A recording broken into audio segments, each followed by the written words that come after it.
لیکن قرآن پاک میں ایک آیت مبارکہ ہے کہ جب قرآن پڑھا جائے تو خاموشی سے خاموش ہو جاؤ تاکہ تم پر رحم کیا جائے۔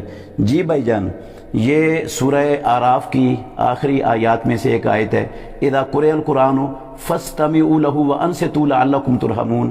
یہ آیت بالاتفاق مکی آیت ہے، غور سے سننا۔ اور مکے میں اس آیت کے نازل ہونے کے بعد نماز کے اندر گفتگو اور آپس کی باتیں بھی جائز تھی۔ ایک آتا تھا صحابی، جماعت ہو رہی ہوتی تھی، قرات بھی ہو رہی ہوتی تھی، اور آ کر پوچھتا تھا کتنی رکعتیں ہو گئی ہیں، تو وہ بتاتا تھا اتنی رکعتیں ہو گئی ہیں۔ یہ جو باتیں نماز کے اندر حرام ہوئی ہیں، یہ مدینے میں ہجرت کے بعد آ کر حرام ہوئی ہیں۔ جب یہ آیت اتری نا، حافظوا علی الصلوات والصلاۃ الوسطی وقوموا للہ قانتین، صحیح بخاری میں حدیث ہے، صحابی کہتے ہیں امرنا بالسکوت ونہینا عن الکلام، اس وقت ہمیں سکوت کا حکم دے دیا گیا اور کلام سے منع کر دیا گیا۔ جو آیت موجود ہے وہ اونچی اونچی آپس میں گفتگو کو نہیں روکتی، تو منہ میں پڑی جانے والی فاتحہ کے خلاف کیسے ہو جائے گی وہ؟ ایک بات۔ دوسری بات یہ ہے کہ ہمارے یہ بھائی، اللہ سب کو ہدایت نصیب فرمائے، جب فجر کی جماعت ہو رہی ہوتی ہے مسجدوں میں تو لوگوں کو کہتے ہیں جماعت ہو رہی ہو تو پیچھے سنتیں پڑھیں۔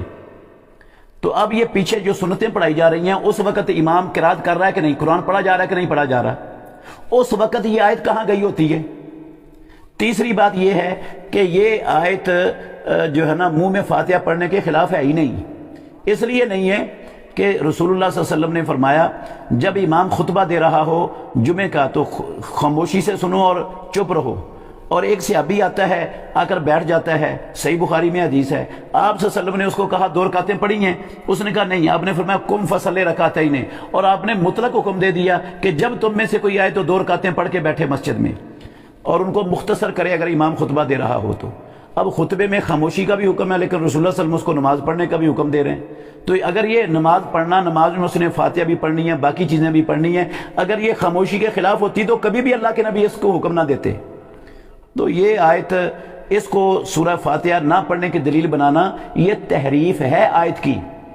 یہ آیت کا مطلب نہیں ہے۔ اللہ سب کو ایسی تحریف کی راہ کو اختیار کرنے سے اللہ بچائے۔